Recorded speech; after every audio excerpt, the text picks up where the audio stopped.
तो भाई हमारा जो है हो गया है सारी चीज़ें सेट। वहाँ हम लोगों ने सारा पैकिंग कर ली है वापसी के लिए। अब हम लोग जहाँ से जाने वाले हैं चुनार की ओर, वहाँ हम लोग देखेंगे चुनार किला। तो अब यहाँ से हम लोग निकलने वाले हैं। हमने सारा पैकिंग वैकिंग कर लिया अपनी वापस।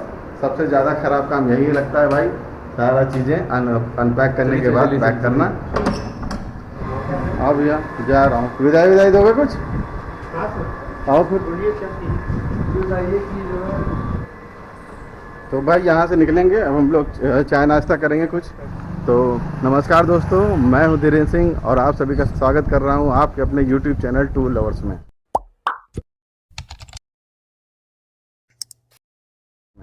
और दोस्तों हम लोग जाने वाले हैं विंध्याचल मंदिर से हम लोग चुनार की ओर। दोस्तों यहाँ पर आकर तो काफ़ी ज़्यादा हम लोगों ने घूमा टहला और अच्छा भी लगा हम लोगों को। लेकिन एक थोड़ी सी बात ये भी है कि यहाँ पर जो जिस तरह से पुजारी पंडितों की जो थोड़ी सी ज़बरदस्ती सी लगती है, तो वो चीज़ जो है यहाँ पर आकर काफ़ी ज़्यादा ख़राब लगी मुझे। पिछली बार लास्ट टाइम मैं 2003 में भी आया हुआ था यहाँ पर, और यही चीज़ दिक्कत मुझे उस समय भी देखने को मिली थी। हालांकि उस समय उम्र कम थी तो इसलिए थोड़ा सा भुगतान ज़्यादा हो गया था। लेकिन इस बार तो कुछ ज़्यादा मुझे ज़्यादा फेस नहीं करना पड़ा, क्योंकि उस तरह की चीज़ों को मैं जानता था ऑलरेडी। लेकिन आप भी जब भी आइए तो यहाँ पर किसी के भी चक्कर में पड़ने की ज़रूरत नहीं है आपको। आप अपना आइए, दर्शन करिए, उसके बाद निकल जाइए।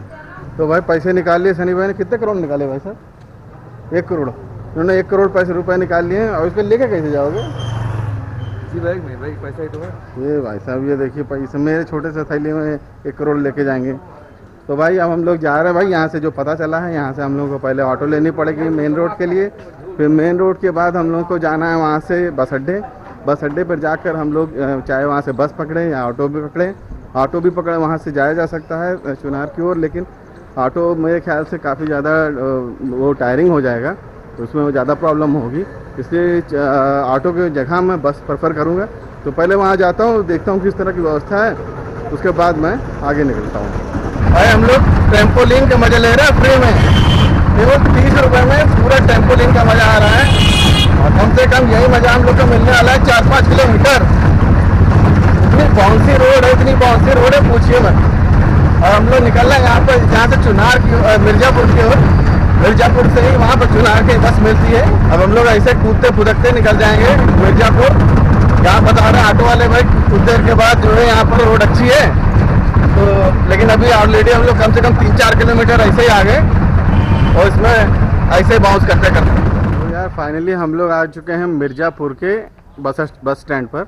यहाँ पर जो बसें जाती है चुनार की ओर, वो प्राइवेट वाली बस है यहाँ से सारी जो निकल रही है। तो और यहाँ पर मैंने पता किया है, यहाँ पर चुनार पहुँचने में 1 घंटा लग जाता है, और इसका किराया पर पर्सन का 50 रुपये है। तो हम लोग बैठ जाएंगे, 4 मिनट में ट्रेन निकलने वाली है, बस निकलने वाली है। बैठ जाएंगे, 1 घंटा झूला झूलते हुए भाई साहब हम लोग पहुँच जाएंगे चुनार। तो रास्ते में आपको अगर कुछ इंटरेस्टिंग घटेगा तो आपको दिखाऊंगा, वरना सीधे चुनार पहुंचकर ज्वाइन करूंगा। तो यार हम लोग आ गए हैं चुनार के एरिया में। जो हम लोगों को ऑटो वाले ने सड़क पर उतार दिया था, वहाँ से थोड़ा सा आगे आए हम लोग, तो बहुत खूबसूरत सा मंदिर दिखा, ऊंचाई पर है। ये जो आप मेरे पीछे देख रहे हैं, यही है चुनार का किला। और यहीं पास में एक मंदिर भी था, तो खूबसूरत लगा, तो मैंने उसके कुछ फ़ोटोज़ ले लिए हैं। वो फ़ोटोज़ आप मेरे इंस्टाग्राम पर जाकर देख सकते हैं, मैंने डाल दी हैं वहाँ पर। और यहाँ से अगर आप देखेंगे चुनार का व्यू, तो आपको इस तरह का दिखाई देगा।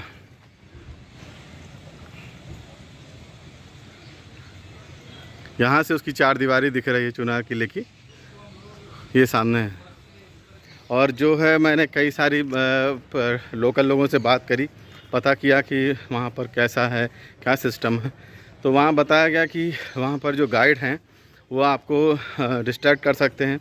वो आपको ये कह सकते हैं कि पैसा देने के लिए कह सकते हैं कि पैसा आप पे करिए, मैं आपको चुनार के किले के बारे में बताऊंगा। और लेकिन उनसे कुछ खास मतलब नहीं है, क्योंकि वो लोग आपको भरमा भी सकते हैं, तो उसको करने की कोई ज़रूरत नहीं है। वो लोग ये भी कहते हैं कि आप अंदर वीडियोग्राफी फ़ोटोग्राफी नहीं कर सकते, लेकिन ऐसा कुछ भी नहीं है, आप वीडियोग्राफी फ़ोटोग्राफी कर सकते हैं। तो चलते हैं, अब अंदर देखते हैं। तो भाई हम लोग मेन रोड से काफ़ी ऊंचाई पर चढ़कर करीबन हो गए आधा किलोमीटर ऊंचा चढ़ के हम लोग चुनार किले के मुख्य एंट्रेंस गेट से हम लोग अंदर आए हैं। यहाँ पर पेड़ की छाँव मिल गई है तो यहाँ आके बैठ गया हूँ थोड़ी देर। यहाँ पे थोड़ा ठंडा लग रहा है और यहाँ पर मास्क लगा के आना बहुत ज़रूरी है क्योंकि इसके बाद ऊपर जाना है। काफ़ी ऊंचाई पर वो स्थित ये किला है। आपको मैंने बताया ही है कि काफ़ी ऊंचा है, दिखाया ही है अभी नीचे से। और यहाँ पर जो टाइमिंग है वो सुबह 5 बजे से लेकर शाम 7 बजे तक ये किला खुला रहता है। तो आपको उसी टाइम के बीच में ही आना है। हालांकि बहुत लंबी टाइमिंग है, आराम से कभी भी आप इसका मतलब आएंगे तो आपको खुला ही मिलेगा। तो भैया ये है गेट, इसके अंदर से हम लोग को जाना है। इसके अपोजिट साइड जो है जो आप जो रास्ता देख रहे हैं ये सारा जो है सर गवर्नमेंट के अंडर में है, तो वहाँ हम जाना अलाउ नहीं है। हम लोग उस एरिया में जा रहे हैं जिसमें जाना अलाउ है टूरिस्ट लोगों का। तो भाई अंदर आ गए हम लोग। इस तरफ आप जो बोर्ड लगा देख रहे हैं इसमें लिखा हुआ है निरीक्षण भवन 60 मीटर। चलते हैं देखते हैं निरीक्षण भवन क्या है, वहाँ पर क्या है। आप जैसे ही अंदर घुसेंगे आपको एक ऐतिहासिक इमारत में घुसने का एहसास हो जाएगा। पुरानी तरह की जो भी इमारतें होती हैं जैसे वैसा ही एहसास आपको होगा।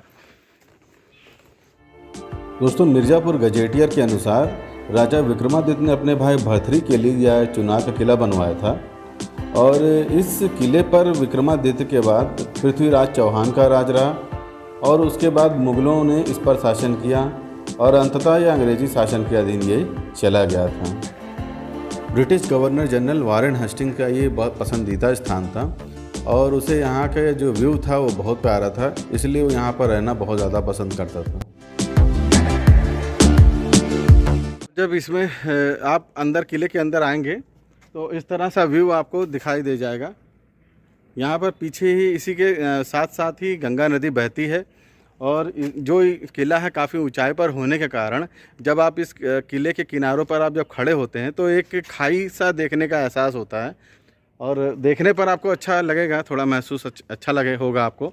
लेकिन जो इसका जो मेन पार्ट है किले का उसे प्रतिबंधित किया गया है। अगर आप अच्छा एक्सपीरियंस लेना चाहते हैं इस किले का तो उस पार्ट में अगर जाने को दिया जाता है टूरिस्ट लोगों को तो ज़्यादा बेहतर एक्सपीरियंस हम लोगों को मिलता है। और भाई इसी के पास ही जहाँ से हम अभी निरीक्षण भवन के पास ही निकल के जो आया हूँ, यहीं पास में ही एक कुआं भी है और इसको रहस्यमय कुआं तो मौत का कुआं तो ऐसे पता नहीं क्या क्या इसको कहते हैं। लेकिन यहाँ पर ऐसा है कि यहाँ पर जाने के लिए भी रास्ता है और काफ़ी ज़्यादा गहरा है। मैं आपको दिखा देता हूँ।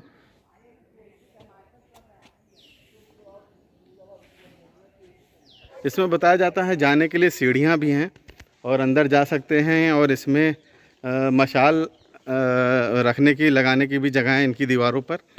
और इसमें जब मैं बाहर से बोल रहा हूँ तो बाहर से अंदर जाके आवाज़ मेरी वापस भी लौट रही है।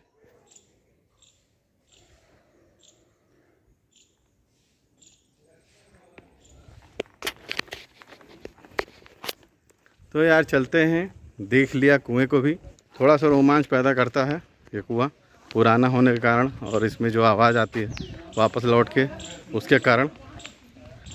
अब आगे देखते हैं, वहाँ सामने जाते हैं, वहाँ देखते हैं क्या है ये।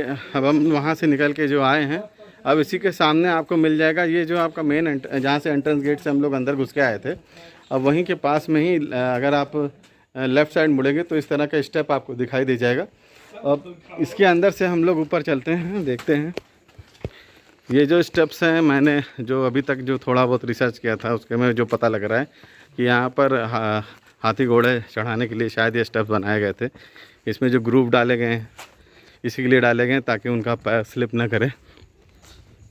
और इस किले का बेस्ट पार्ट ये है कि इस तरह का चबूतरा बना हुआ एक पेड़ है, यहाँ पर बैठ के हम लोग गर्मी में आराम कर सकते हैं। भाई सबसे अच्छी बात यही है यहाँ की, इस गर्मी में इस तरह से बना है, अंदर भी बना हुआ है। चुनारगढ़ की इसी किले की पृष्ठभूमि पर देवकी नंदन खत्री द्वारा लिखित उपन्यास चंद्रकांता की तिलिस्मी और रहस्यमयी कहानी की रचना की गई है। इसी उपन्यास पर आधारित सीरियल भी दूरदर्शन पर टेलीकास्ट हो चुका है।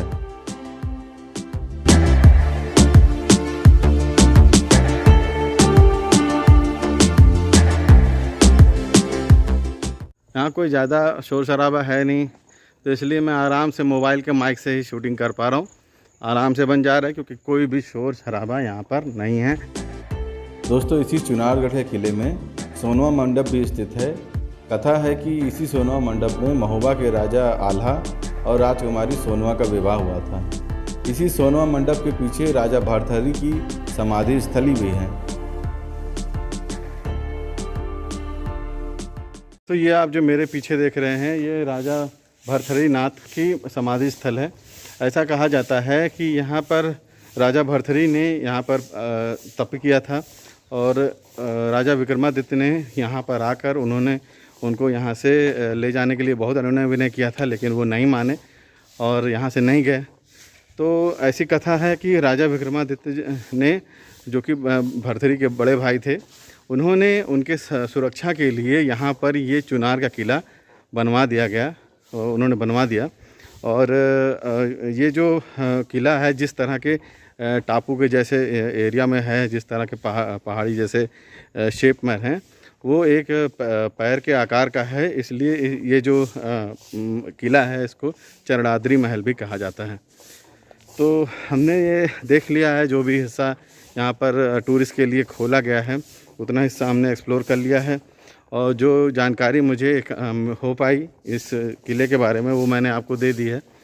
अब हम लोग यहाँ से जाएंगे वापस और निकलेंगे यहाँ से। और हमने जो टिकट कराया है, वो हमने वाराणसी से कराया है। जो टिकट हमारी बनारस से है, तो हम लोग यहाँ से बनारस जाएंगे। बनारस यहाँ से करीब 30 किलोमीटर, बनारस थोड़ा सा घूमेंगे। तो अगर ये वीडियो आपको अच्छा लगा है और वीडियो के साथ साथ मेरी बातें अच्छी लगी हों, तो इसे लाइक और शेयर ज़रूर करिएगा अपने फ्रेंड्स और फैमिली में। और अगर आप मेरे चैनल पर नए हैं तो सब्सक्राइब ज़रूर से ज़रूर कर लीजिए। बहुत लोग मेरा चैनल देखते हैं लेकिन सब्सक्राइब नहीं कर रहे हैं। काहे नहीं करो भैया, चलो करो, अभी का अभी करो।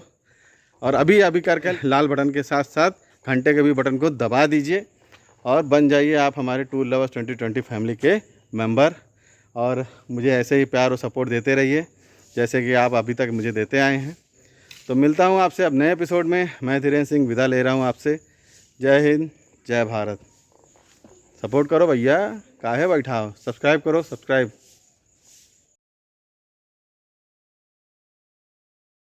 भाई जो आप मैंने चुनार किला दिखाया है, इसके साथ साथ एक वाटरफॉल भी है यहाँ से। करीब मुझे जो पता लगा 25 से 30 किलोमीटर की दूरी पर है यहाँ से। हमारा प्लान था वहाँ जाने का, लेकिन एक्चुअली क्या हुआ कि काफ़ी ज़्यादा थक गए हैं हम लोग। गर्मी बहुत ज़्यादा है, तो और सफ़र हम लोग करना नहीं चाह रहे हैं, क्योंकि अभी हमें वापस भी बनारस भी जाना है। तो वहाँ पर जो है जाने में हम लोग की जो है टाइम भी ज़्यादा लग जाएगा और हम लोग ज़्यादा थक जाएंगे। और इस समय काफ़ी गर्मी भी बहुत ज़्यादा है, तो इसीलिए हम लोग जो है वहाँ नहीं जा रहे हैं। लेकिन अगर आप आएँ यहाँ पर, तो अगर कोशिश करिए, आपको वहाँ जाने का मौका मिले, टाइम मिले तो वहाँ ज़रूर जाइए। और साथ ही साथ इसी के 24 किलोमीटर के यहाँ से दूरी पर, 24-25 किलोमीटर की दूरी पर रामगढ़ का भी एक किला है। वो ये बताया जाता है काफ़ी खूबसूरत जगह है वो, तो वहाँ पर भी आप जा सकते हैं। तो अगर मैं ये कहूँगा आपसे, अगर आपको टाइम मिले तो वहाँ ज़रूर जाइएगा। इन जगहों के बारे में मैंने आपको बता दिया।